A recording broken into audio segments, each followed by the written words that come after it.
The Black Cat by Edgar Allan Poe. For the most wild yet most homely narrative which I am about to pen, I neither expect nor solicit belief. Mad indeed would I be to expect it, in a case where my very senses reject their own evidence. Yet mad am I not, and very surely do I not dream.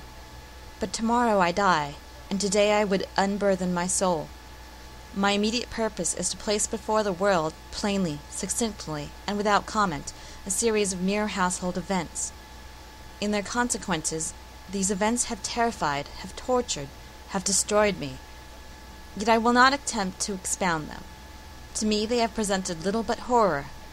To many they will seem less terrible than baroques. Hereafter, perhaps, some intellect may be found which will reduce my phantasm to the commonplace, some intellect more calm, more logical, and far less excitable than my own, which will perceive, in the circumstances I detail with awe, nothing more than an ordinary succession of very natural causes and effects. From my infancy I was noted for the docility and humanity of my disposition. My tenderness of heart was even so conspicuous as to make me the jest of my companions. I was especially fond of animals, and was indulged by my parents with a great variety of pets. With these I spent most of my time, and never was so happy as when feeding and caressing them. This peculiarity of character grew with my growth, and in my manhood I derived from it one of my principal sources of pleasure. To those who have cherished an affection for a faithful and sagacious dog, I need hardly be at the trouble of explaining the nature or the intensity of the gratification thus derivable. There is something in the unselfish and self-sacrificing love of a brute which goes directly to the heart of him who has had frequent occasion to test the paltry friendship and gossamer fidelity of mere man. I married early, and was happy to find in my wife a disposition not incongenial with my own. Observing my partiality for domestic pets, she lost no opportunity of procuring those of the most agreeable kind. We had birds, goldfish, a fine dog, rabbits, a small monkey, and a cat. This latter was a remarkably large and beautiful animal, entirely black, and sagacious to an astonishing degree. In speaking of his intelligence, my wife, who at heart was not a little tinctured with superstition, made frequent allusion to the ancient popular notion, which regarded all black cats as witches in disguise. Not that she was ever serious upon this point, and I mention the matter at all for no better reason than that it happens, just now, to be remembered. Pluto, this was the cat's name, was my favorite pet and playmate. I alone fed him, and he attended me wherever I went about the house. It was even with difficulty that I could prevent him from following me through the streets. Our friendship lasted in this manner for several years, during which my general temperament and character, through the instrumentality of the fiend intemperance, had, I blush to confess it, experienced a radical alteration for the worse. I grew, day by day, more moody, more irritable, more regardless of the feelings of others. I suffered myself to use intemperate language to my wife. At length I even offered her personal violence. My pets, of course, were made to feel the change in my disposition. I not only neglected, but ill-used them. For Pluto, however, I still retained sufficient regard to restrain me from maltreating him, as I made no scruple of maltreating the rabbits, the monkey, or even the dog, when, by accident, or through affection, they came in my way. But my disease grew upon me, for what disease is like alcohol? And at length even Pluto, who was now becoming old, and consequently somewhat peevish, even Pluto began to experience the effects of my ill temper. One night, returning home, much intoxicated, from one of my haunts about town, I fancied that the cat avoided my presence. I seized him, when, in his fright at my violence, he inflicted a slight wound upon my hand with his teeth. The fury of a demon instantly possessed me. I knew myself no longer. My original soul seemed, at once, to take its flight from my body, and a more than fiendish malevolence, gin-nurtured, thrilled every fibre of my frame. I took from my waistcoat pocket a penknife, opened it, grasped the poor beast by the throat, and deliberately cut one of its eyes from the socket. I blush, I burn, I shudder, while I pen the damnable atrocity. When reason returned with the morning, when I'd slept off the fumes of the night's debauch, I experienced a sentiment half of horror, half of remorse, for the crime of which I had been guilty. But it was, at best, a feeble and equivocal feeling, and the soul remained untouched. I again plunged into excess, and soon drowned in wine all memory of the deed. In the meantime the cat slowly recovered. The socket of the lost eye presented, it is true, a frightful appearance, but he no longer appeared to suffer any pain. He went about the house as usual, but, as might be expected, fled in extreme terror at my approach. I had so much of my old heart left as to be at first grieved by this evident dislike on the part of a creature which had once so loved me. But this feeling soon gave place to irritation. And then came, as if to my final and irrevocable overthrow, the spirit of perverseness. Of this spirit philosophy takes no account. Yet I am not more sure that my soul lives than I am that perverseness is one of the primitive impulses of the human heart, one of the indivisible primary faculties, or sentiments, which give direction to the character of man. Who has not, 100 times, found himself committing a vile or a silly action for no other reason than because he knows he should not? Have we not a perpetual inclination, in the teeth of our best judgment, to violate that which is law, merely because we understand it to be such? This spirit of perverseness, I say, came to my final overthrow. It was this unfathomable longing of the soul to vex itself, to offer violence to its own nature, to do wrong for the wrong's sake only, that urged me to continue and finally to consummate the injury I inflicted upon the unoffending brute. One morning, in cold blood, I slipped a noose about its neck and hung it to the limb of a tree. Hung it with the tears streaming from my eyes, and with the bitterest remorse at my heart. Hung it because I knew that it had loved me, and because I felt it had given me no reason of offense. Hung it because I knew that in so doing I was committing a sin, a deadly sin that would so jeopardize my immortal soul as to place it, if such a thing were possible, even beyond the reach of the infinite mercy of the most merciful and most terrible God. On the night of the day on which this cruel deed was done, I was aroused from sleep by the cry of fire. The curtains of my bed were in flames. The whole house was blazing. It was with great difficulty that my wife, a servant, and myself made our escape from the conflagration. The destruction was complete. My entire worldly wealth was swallowed up, and I resigned myself, thenceforth, to despair. I am above the weakness of seeing to establish a sequence of cause and effect between the disaster and the atrocity, but I am detailing a chain of facts, and wish not to leave even a possible link imperfect. On the day succeeding the fire, I visited the ruins. The walls, with one exception, had fallen in. This exception was found in a compartment wall, not very thick, which stood about the middle of the house, and against which had rested the head of my bed. The plastering had here, in great measure, resisted the action of the fire, a fact which I attributed to its having been recently spread. About this wall a dense crowd were collected, and many persons seemed to be examining a particular portion of it with very minute and eager attention. The words "strange," "singular," and other similar expressions excited my curiosity. I approached and saw, as if graven in bas-relief upon the white surface, the figure of a gigantic cat. The impression was given with an accuracy truly marvelous. There was a rope about the animal's neck. When I first beheld this apparition, for I could scarcely regard it as less, my wonder and my terror were extreme. But at length reflection came to my aid.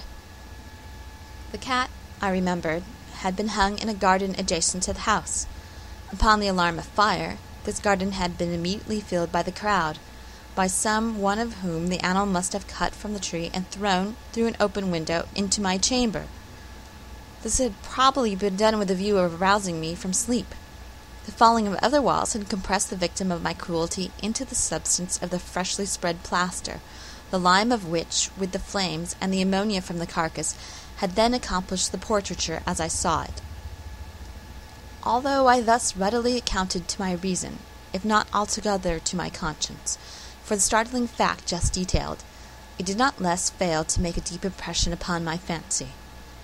For months I could not rid myself of the phantasm of the cat, and during this period there came into my spirit a half-sentiment that seemed, but was not, remorse. I went so far as to regret the loss of the animal, and to look about me, among the vile haunts which I now habitually frequented, for another pet of the same species, and of somewhat similar appearance, with which to supply its place. One night, as I sat, half stupefied, in a den of more than infamy, my attention was suddenly drawn to some black object, reposing upon the head of one of the immense hogsheads of gin or of rum, which constituted the chief furniture of the apartment. I had been looking steadily at the top of this hogshead for some minutes, and what now caused me surprise was the fact that I had not sooner perceived the object thereupon. I approached it and touched it with my hand. It was a black cat, a very large one, fully as large as Pluto, and closely resembling him in every respect but one. Pluto had not a white hair upon any portion of his body, but this cat had a large, although indefinite splotch of white, covering nearly the whole region of the breast. Upon my touching him, he immediately arose, purred loudly, rubbed against my hand, and appeared delighted with my notice. This, then, was the very creature of which I was in search. I at once offered to purchase it of the landlord, but this person made no claim to it, knew nothing of it, had never seen it before. I continued my caresses, and, when I prepared to go home, the animal evinced a disposition to accompany me. I permitted it to do so, occasionally stooping and patting it as I proceeded. When it reached the house, it domesticated itself at once, and became immediately a great favorite with my wife. For my own part, I soon found a dislike to it arising within me. This was just the reverse of what I had anticipated, but I know not how or why it was, its evident fondness for myself rather disgusted and annoyed. By slow degrees, these feelings of disgust and annoyance rose into the bitterness of hatred. I avoided the creature, a certain sense of shame, and the remembrance of my former deed of cruelty preventing me from physically abusing it. I did not for some weeks strike or otherwise violently ill-use it, but gradually, very gradually, I came to look upon it with unutterable loathing, and to flee silently from its odious presence as from the breath of a pestilence. What added no doubt to my hatred of the beast was the discovery, on the morning after I brought it home, that, like Pluto, it also had been deprived of one of its eyes. The circumstance, however, only endeared it to my wife, who, as I have already said, possessed in a high degree that humanity of feeling which had once been my distinguishing trait and the source of many of my simplest and purest pleasures. With my aversion to this cat, however, its partiality for myself seemed to increase. It followed my footsteps with a pertinacity which it would be difficult to make the reader comprehend. Whenever I sat, it would crouch beneath my chair, or spring upon my knees, covering me with its loathsome caresses. If I arose to walk, it would get between my feet, and thus nearly throw me down, or, fastening its long sharp claws in my dress, clamber, in this manner, to my breast. At such times, although I longed to destroy it with a blow, I was yet withheld from so doing, partly by a memory of my former crime, but chiefly, let me confess it at once, by absolute dread of the beast. This dread was not exactly a dread of physical evil, and yet I should be at a loss how otherwise to define it. I am almost ashamed to own, yes, even in this felon's cell I am almost ashamed to own, that the terror and horror with which the animal inspired me had been heightened by one of the merest chimeras it would be possible to conceive. My wife had called my attention more than once to the character of the mark of white hair, of which I had spoken, and which constituted the sole visible difference between the strange beast and the one I had destroyed. The reader will remark that this mark, although large, had been originally very indefinite, but by slow degrees nearly imperceptible, and for which a long time my reason struggled to reject as fanciful, it had at length assumed a rigorous distinctness of outline. It was now the representation of an object which I shuddered to name, and for this, above all, I loathed and dreaded, and would have rid myself of the monster had I dared. It was now, I say, the image of a ghastly thing, of the gallows.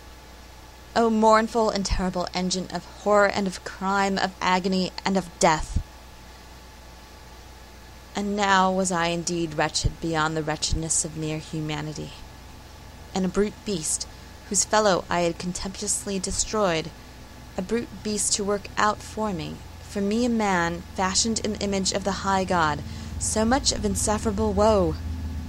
Alas! Neither by day nor by night knew I the blessing of rest any more. During the former the creature left me no moment alone, and in the latter I started hourly from dreams of unutterable fear, to find the hot breath of the thing upon my face, and its vast weight, an incarnate nightmare that I had no power to shake off, incumbent eternally upon my heart. Beneath the presence of torments such as these, the feeble remnant of the good within me succumbed. Evil thoughts became my sole intimates, the darkest and most evil of thoughts. The moodiness of my usual temper increased to hatred of all things and of all mankind, while, from the sudden, frequent, and ungovernable outburst of a fury of which I now blindly abandoned myself, my uncomplaining wife, alas, was the most usual and the most patient of sufferers. One day she accompanied me, upon my household errand, into the cellar of the old building which our poverty compelled us to inhabit. The cat followed me down the deep stairs, and nearly throwing me headlong, exasperated me to madness. Uplifting an axe, and forgetting in my wrath the childish dread which had hitherto stayed my hand, I aimed a blow at the animal, which, of course, would have proved instantly fatal had it descended as I wished. But this blow was arrested by the hand of my wife. Goaded by the interference into a rage more than demoniacal, I withdrew my arm from her grasp and buried the axe in her brain. She fell dead upon the spot without a groan. This hideous murder accomplished, I sat myself forthwith, and with entire deliberation, to the task of concealing the body. I knew that I could not remove it from the house, either by day or by night, without the risk of being observed by the neighbors. Many projects entered my mind. At one period I thought of cutting the corpse into minute fragments, and destroying them by fire. At another I resolved to dig a grave for it in the floor of the cellar. Again I deliberated without casting it into the well in the yard, about packing it in a box, as if merchandise, with the usual arrangements, and so getting a porter to take it from the house. Finally, I hit upon what I considered a far better expedient than either of these. I determined to wall it up in the cellar, as the monks of the Middle Ages are recorded to have walled up their victims. For a purpose such as this the cellar was well adapted. Its walls were loosely constructed, and had lately been plastered throughout with a rough plaster, which the dampness of the atmosphere had prevented from hardening. Moreover, in one of the walls was a projection, caused by a false chimney or fireplace that had been filled up, and made to resemble the red of the cellar. I made no doubt that I could readily displace the bricks at this point, insert the corpse, and wall the whole up as before, so that no eye could detect anything suspicious. And in this calculation I was not deceived. By means of a crowbar I easily dislodged the bricks, and, having carefully deposited the body against the inner wall, I propped it in that position, while, with little trouble, I relaid the whole structure as it originally stood. Having procured mortar, sand, and hair, with every possible precaution, I prepared a plaster which could not be distinguished from the old, and with this I very carefully went over the new brickwork. When I had finished, I felt satisfied that all was right. The wall did not present the slightest appearance of having been disturbed. The rubbish on the floor was picked up with the minutest care. I looked around triumphantly and said to myself, "Here at least, then, my labor has not been in vain." My next step was to look for the beast which had been the cause of so much wretchedness, for I had, at length, firmly resolved to put it to death. Had I been able to meet with it at the moment, there could have been no doubt of its fate, but it appeared that the crafty animal had been alarmed at the violence of my previous anger, and forbore to present itself in my present mood. It is impossible to describe or to imagine the deep, the blissful sense of relief which the absence of the detested creature occasioned in my bosom. It did not make its appearance during the night, and thus for one night at least since its introduction into the house I soundly and tranquilly slept. I slept even with the burden of murder upon my soul. The second and the third day passed, and still my tormentor came not. Once again I breathed as a free man. The monster, in terror, had fled the premises forever. I should behold it no more. My happiness was supreme. The guilt of my dark deed disturbed me but a little. Some few inquiries had been made, but these had been readily answered. Even a search had been instituted, but of course nothing was to be discovered. I looked upon my future felicity as secured. Upon the 4th day of the assassination, a party of the police came, very unexpectedly, into the house, and proceeded again to make rigorous investigation of the premises. Secure, however, in the inscrutability of my place of concealment, I felt no embarrassment whatsoever. The officers bade me accompany them in their search. They left no nook or cranny unexplored. At length, for the 3rd or 4th time, they descended into the cellar. I quivered not a muscle. My heart beat calmly as that of one who slumbers in innocence. I walked the cellar from end to end. I folded my arms upon my bosom and roamed easily to and fro. The police were thoroughly satisfied and prepared to depart. The glee at my heart was too strong to be restrained. I burned to say but one word by way of triumph, and to render doubly sure the assurance of my guiltlessness. "Gentlemen," I said at last, as the party ascended the steps, "I delight to have allayed your suspicions. I wish you all health and a little more courtesy. By the by, gentlemen, this is a very well-constructed house." In the rabid desire to say something easily, I scarcely knew what I uttered at all. I may say, an excellently well-constructed house. "These walls, are you going, gentlemen? These walls are solidly put together." And here, through the mere frenzy of bravado, I rapped heavily, with the cane which I held in my hand, upon that very portion of the brickwork behind which stood the corpse of the wife of my bosom. But may